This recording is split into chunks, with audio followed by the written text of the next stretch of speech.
Good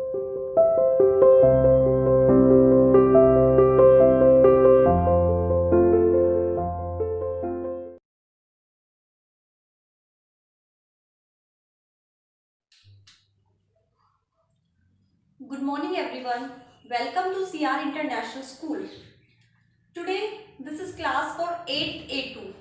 Okay, and we are going to study chapter coal and petroleum. Coal and petroleum. In this chapter we will study topic natural resources. देखो हमें पता है हमारा syllabus जो है वो पूरा कंप्लीट हो चुका है. अब हम क्या करेंगे, सभी टॉपिक्स को वन बाय वन रिवाइज करेंगे. Okay, so today we will revise the topic natural resources कि नेचुरल रिसोर्सेज क्या होते हैं, वो कहाँ कहाँ यूज होते हैं, कैसे नेचुरल रिसोर्सेज जो है वो फॉर्म होते हैं. तो सबसे पहले हमें पता होना चाहिए कि नेचुरल रिसोर्सेज क्या होते हैं. What are natural resources? So what are natural resources?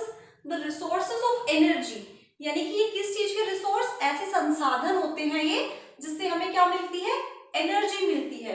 Resource of energy such as, अब एनर्जी का मतलब ये नहीं है कि हमारी बॉडी को एनर्जी मिलेगी, हमें एनर्जी मिलेगी डिफरेंट फॉर्म्स में जिनका यूज हम अलग अलग तरीके से क्या कर सकते हैं, जैसे कोल का यूज करते हैं, पेट्रोल का यूज करते हैं. These are the forms of energy, okay, which we use for various purposes. तो यहाँ पे देखो नेचुरल रिसोर्सेस यानी कि ऐसे रिसोर्स जो हमें कहाँ से मिलते हैं, नेचर से मिलते हैं, प्रकृति से मिलते हैं, उसको हम क्या बोलेंगे, नेचुरल रिसोर्सेस. ठीक है, नाम से क्या पता चल रहा है हमें, नेचुरल रिसोर्सेस मतलब ऐसे संसाधन जिनको हम कैसे ऑब्टेन कर सकते हैं, नेचर से.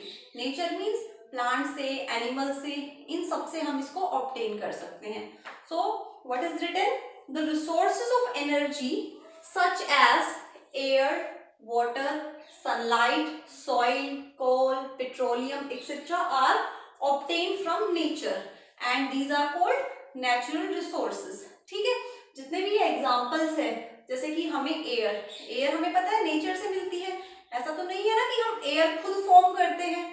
ठीक है, दूसरा क्या है, वाटर भी हमें कहाँ से मिलता है, नेचर से मिलता है. दूसरा sunlight is also a natural resources. ठीक है, सॉइल, कोल, पेट्रोलियम, ये सभी क्या है, नेचुरल रिसोर्सेस के एग्जाम्पल हैं. देखो मिलते हमें नेचर से है, बट हम इनका यूज जो है वो बहुत जगह पे इनका यूज करते हैं. मतलब इनके बिना जो है हम क्या है, अपना काम अच्छे से नहीं कर पाते. तो ये हमारे लिए क्या होते हैं, बहुत ही यूजफुल होते हैं. ठीक है, तो नेचुरल रिसोर्सेज जो है वो टू टाइप्स के होते हैं. कितने टाइप्स के होते हैं, टू टाइप्स की. One is exhaustible natural resources and the other one is inexhaustible natural resources. अब देखो एग्जॉस्टिबल और इनएग्जॉस्टिबल क्या होते हैं. इनएग्जॉस्टिबल वो होते हैं, एग्जॉस्ट का मतलब क्या होता है, यूज करना. एग्जॉस्ट का मतलब क्या है कि हम उसको यूज करके बिल्कुल खत्म कर दे, उनको हम बिल्कुल खत्म कर दे. ठीक है, यूज करके एग्जॉस्ट का मतलब वो होता है. बट यहाँ पे इन लग गया तो ये एक नेगेटिव मीनिंग बन जाएगा ना, इसका ऑपोजिट हो जाएगा. तो इनएग्जॉस्टिबल क्या होता है, वो रिसोर्सेज जो हमारे पास कैसे प्रेजेंट है, अनलिमिटेड क्वांटिटी में प्रेजेंट है नेचर के अंदर. इट मींस ऐसे रिसोर्सेज जो किस में प्रेजेंट है, अनलिमिटेड क्वांटिटी में, मतलब बहुत लार्ज अमाउंट में प्रेजेंट है ये रिसोर्सेज.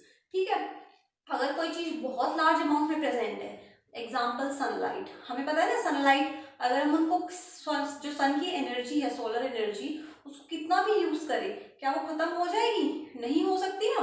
ठीक है, तो ये कैसा रिसोर्स है, इनएग्जॉस्टिबल नेचुरल रिसोर्स. दूसरा क्या है, एयर. ठीक है, ये भी कैसे है, इनएग्जॉस्टिबल, मतलब जो हमें नेचर से मिल रहे हैं बट उनको हम अनलिमिटेड क्वांटिटी में क्या कर सकते हैं, यूज कर सकते हैं और वो खत्म नहीं होंगे. ठीक है, वो इतनी लार्ज क्वांटिटी में प्रेजेंट है नेचर के अंदर. ठीक है, अब यहाँ पे देखो इनएग्जॉस्टिबल अगर बहुत लार्ज क्वांटिटी में प्रेजेंट है, इट मींस उनका यूज क्या है, हम अनलिमिटेड क्वांटिटी में कर सकते हैं. दूसरी चीज हम उसको अगेन एंड अगेन यूज कर सकते हैं. ऐसा नहीं है ना कि एक बार हमने उसको यूज, जैसे सन है, एक बार हमने क्या है, सोलर एनर्जी को यूज कर लिया, उसके बाद ऐसा नहीं कि नेक्स्ट डे सूरज नहीं आएगा, है ना. तो सन जो है, सन की एनर्जी कैसी हो गई, एक तरह की inexhaustible natural resources. It means उसको हम बार बार क्या कर सकते हैं, यूज कर सकते हैं और वो खत्म नहीं होगी। Next one is exhaustible natural resources. It means ऐसे रिसोर्सेज जिनको हम यूज तो कर सकते हैं बट वो लिमिटेड क्वांटिटी में प्रेजेंट है, मतलब एक फिक्स्ड क्वांटिटी में प्रेजेंट है।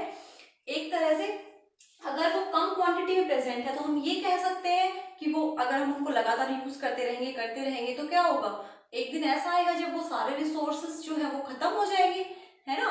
कोई चीज अगर लिमिटेड क्वांटिटी में है तो वो एक ना एक टाइम पे खत्म तो होनी ही है। अगर देखो आप किसी भी चीज को स्टॉक करके रखते हो, ठीक है, आप बहुत सारी कोई चीज रखते हो और आप उसका डेली यूज कर रहे हो।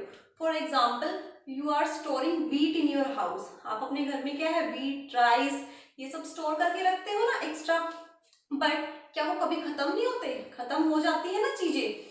तो ऐसी चीजें यहाँ पे, वो सिर्फ मैंने एक एग्जांपल दिया है, it is not a resources, ठीक है। रिसोर्स में देखो जो एग्जॉस्टिबल रिसोर्स है वो क्या होते हैं, जो लिमिटेड क्वांटिटी में प्रेजेंट है नेचर के अंदर, ठीक है, जो हमें नेचर से मिल रहे हैं और लिमिटेड क्वांटिटी में प्रेजेंट है। तो इसका देखो एग्जाम्पल क्या है, कोल, पेट्रोलियम, नेचुरल गैस, ये सारे कैसे हैं, मिनरल्स, एग्जॉस्टिबल नेचुरल रिसोर्सेज, मतलब ये लिमिटेड क्वांटिटी में प्रेजेंट है, इनका यूज हम बार बार नहीं कर सकते। देखो एयर का हम यूज अगेन एंड अगेन कर सकते थे, बट अगर कोल को हमने एक बार यूज कर लिया तो उसी कोल को हम दोबारा से यूज नहीं कर सकते ना, उसके लिए क्या चाहिए, हमें और अमाउंट चाहिए कोल की। इसी तरह से मिनरल्स है, पेट्रोलियम है, मिलते तो ये भी नेचर से है बट ये क्या है, एक टाइम पे खत्म हो सकते हैं, ठीक है। तो इनको हम क्या बोलते हैं, एग्जॉस्टिबल नेचुरल रिसोर्सेज। ओके, उसके बाद देखो नेक्स्ट, नेचुरल रिसोर्सेज समझ आ गया सभी को, क्या होते हैं, जो नेचर से ऑब्टेन्ड होते हैं। टू टाइप्स के होते हैं, एग्जॉस्टिबल एंड इनएग्जॉस्टिबल। एग्जॉस्टिबल वो जो क्या है, लिमिटेड क्वांटिटी में प्रेजेंट है, जिनको हम एग्जॉस्ट कर सकते हैं, जिनको हम क्या कर सकते हैं, एक टाइम पे खत्म हो सकते हैं वो। दूसरा क्या है, इनएग्जॉस्टिबल नेचुरल रिसोर्सेज, जो अनलिमिटेड क्वांटिटी में प्रेजेंट है और जो क्या है, बहुत लार्ज अमाउंट में प्रेजेंट होते हैं। Next one topic is fossil fuel. क्या है, फॉसिल फ्यूल, आप सभी ने सुना होगा फॉसिल फ्यूल। तो देखो फॉसिल फ्यूल क्या होते हैं, ये एक तरह का नेचुरल फ्यूल है। क्या है, नेचुरल फ्यूल, ठीक है, जो कैसे फॉर्म होता है, by remains of living organisms. Remains of living organism, जब कोई भी लिविंग ऑर्गेनिजम्स मर जाता है, ठीक है, और वो बरी कर देते हैं उसको, या फिर जानवर है वो क्या है, मर गए, उसके बाद क्या होता है, वो जमीन में पड़े रहेंगे, उनके ऊपर क्या है, मिट्टी, मड, सब कुछ क्या है उनके ऊपर डिपॉजिट होता रहेगा। तो जब क्या है, बहुत सालों तक ऐसा होता है कि उनके ऊपर मड वगैरह के डिपॉजिट्स होते रहते हैं, सेडिमेंट्स के, तो उसके बाद हमारे पास जो मिलता है वो क्या मिलता है, फॉसिल फ्यूल, ठीक है।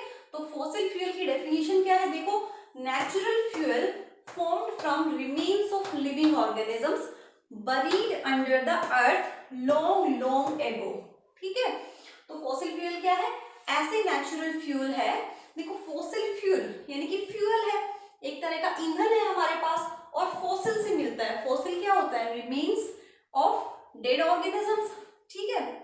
अब यहाँ पे देखो क्या होगा, तो वो फ्यूल जो कैसे मिल रहा है हमें, लिविंग ऑर्गेनिजम्स की डेथ होने के बाद जब उनको बरी कर दिया जाता है तो वो क्या है, हजारों मिलियंस ईयर्स के बाद क्या है, उनके ऊपर देखो, जब मिलियंस ईयर्स हो जाएंगे, इतने टाइम के बाद क्या होगा, उनके ऊपर बहुत सारी मिट्टी, मड, ठीक है, डिपॉजिट, सेडिमेंट्स जो है वो डिपॉजिट होना स्टार्ट होगा उनके ऊपर, है ना। डेली क्या है, उनके ऊपर मिट्टी, धूल मिट्टी सब कुछ जमती रहेगी और उसके बाद क्या है, वो बहुत ही नीचे दबते चले जाएंगे। तो उसके बाद जो हमें ऑब्टेन होता है उसको हम क्या बोलते हैं, फॉसिल फ्यूल। अब देखो जो फॉसिल फ्यूल, क्वेश्चन क्या आता है, how fossil fuels are formed, how fossil fuels are formed. तो देखो फॉसिल फ्यूल जो है वो किस तरीके से बनते हैं, क्या है, how fossil fuels are formed, how fossil fuels are formed. तो देखो कैसे फॉर्म होंगे, मान लो क्या हुआ, यहाँ पे कोई भी एक छोटा सा जानवर, ये जो है क्या है, डेड एनिमल्स जो है यहाँ पे प्रेजेंट है, कोई भी लिविंग ऑर्गेनिजम्स हो सकता है वो, प्लांट्स भी और एनिमल्स भी। तो यहाँ पे क्या है, कोई भी लिविंग ऑर्गेनिजम्स पड़ा है, ठीक है, हवा चल रही है, यहाँ से हवा चल के क्या होगी, साइड की जो भी धूल मिट्टी है वो इसके ऊपर जम जाएगी, ठीक है। ये प्रोसेस जो है देखो बहुत ही स्लो प्रोसेस होता है, बहुत धीरे धीरे ये काम होता है, तभी तो मैंने कहा मिलियन ईयर्स आफ्टर, ठीक है। अब यहाँ पे क्या है, एक लेयर जम गई मिट्टी की, सैंड की, सेडिमेंट्स की, या फिर ऐसा भी हो सकता है कि क्या है, इसके किनारे जो है रिवर्स है, ठीक है, रिवर्स है तो वो भी अगर यहाँ से बह के गई, ठीक है, तो वो भी क्या कर देगी, और डिपॉजिट कर देगी यहाँ पे किसी की भी लेयर सेडिमेंट्स वगैरह की। उसके बाद क्या है, धीरे धीरे जो है इस तरह से लेयर्स जो है वो बनती चली जाएगी इसके ऊपर। अब जैसे जैसे लेयर्स बन रही है वैसे वैसे क्या है, ये बिल्कुल नीचे पुश हो रहा है, इसके ऊपर क्या हो रहा है, हाई प्रेशर लग रहा है ऊपर से। देखो कोई भारी चीज अगर इसके ऊपर रखी हुई है तो क्या होगा, इसके ऊपर प्रेशर लगेगा, प्रेशर लगेगा तो ये बिल्कुल ऐसे क्या हो जाएगा, बिल्कुल ऐसे इस फॉर्म में आ जाएगा ना, चिपक जाएगा बिल्कुल।